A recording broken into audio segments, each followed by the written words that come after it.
ஒன்று ரெண்டு மூணு நாலு நாலு எட்டு இரநூறு கணக்காக இரநூறு போச்சுன்னா சாப்பாட்டுக்கு 200 ஆச்சு. சரி, இன்னைக்கு 4 பேர் வந்திருக்காங்க, அவங்க வச்சு சமாளிப்போம்.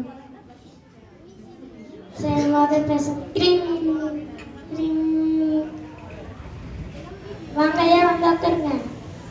சொல்லுங்க, உடம்புக்கு என்ன பிரச்சனை? வணக்கம் டாக்டர். நேற்று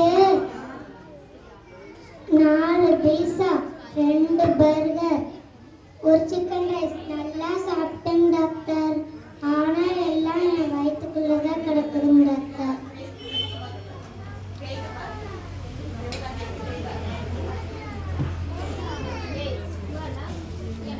வயசான காலத்தில் கெட்டதில் சாப்பிட்டா எப்படி? சரி, நான் மாத்திரம். சரி, சிவப்பு கலர் மாத்திரையை காலையில் சாப்பிட்ணும், கருப்பு கலர் மாத்திரையை மதியானம் சாப்பிடணும், பச்சை கலர் மாத்திரையை படுத்துட்டு சாப்பிடணும்.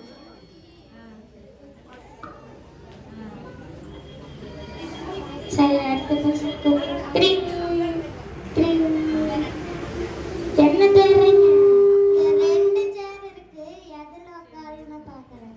அதான் முன்னாடி சேர் இருக்குல்ல, அதில் உட்கார வேண்டியதானே. சொல்லுங்க, உடம்புக்கு என்ன பிரச்சனை? 2 நாளா எதை பார்த்தாலும் 2 2ஆவே தெரியுதுங்கய்யா.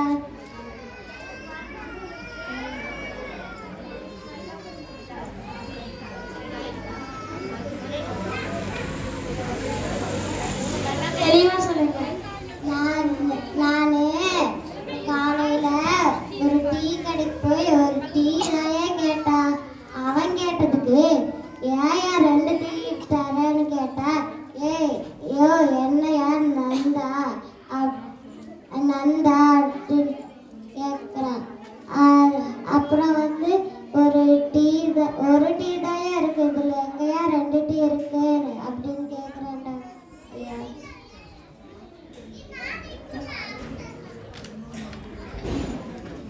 நான் மாத்திரை தரேன், 2 மணி நேரம் சாப்பிடணும். சரியா? சரிங்க.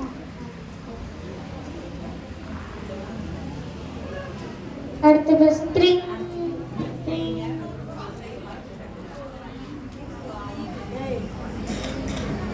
சொல்லுங்க, உடம்புக்கு என்ன பிரச்சனை? உடம்புக்கு பிரச்சனை டாக்டர், மனசுக்கு தான் பிரச்சனை. மனசுக்கு என்ன படுது?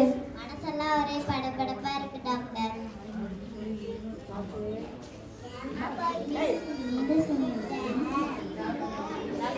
டிவியில சீரியல் பார்த்தா அதான் இது பிரச்சனை. செல்லில் கீழே ஃபேஸ்புக்கில் கீழே லிங்க் இருக்குதாமே, அதில் போய் பாருங்க, நீங்களே தெரிஞ்சுக்கலாம். நம்மளுக்கு ஒரு ஃபாலோவர் கிடைச்சா சரி. என்ன சொல்லுங்க, உடம்புக்கு என்ன பிரச்சனை? நான் வெளியூர் டாக்டர், உங்கள் பட்டி கேள்விப்பட்டேன். நீங்க கையாசிய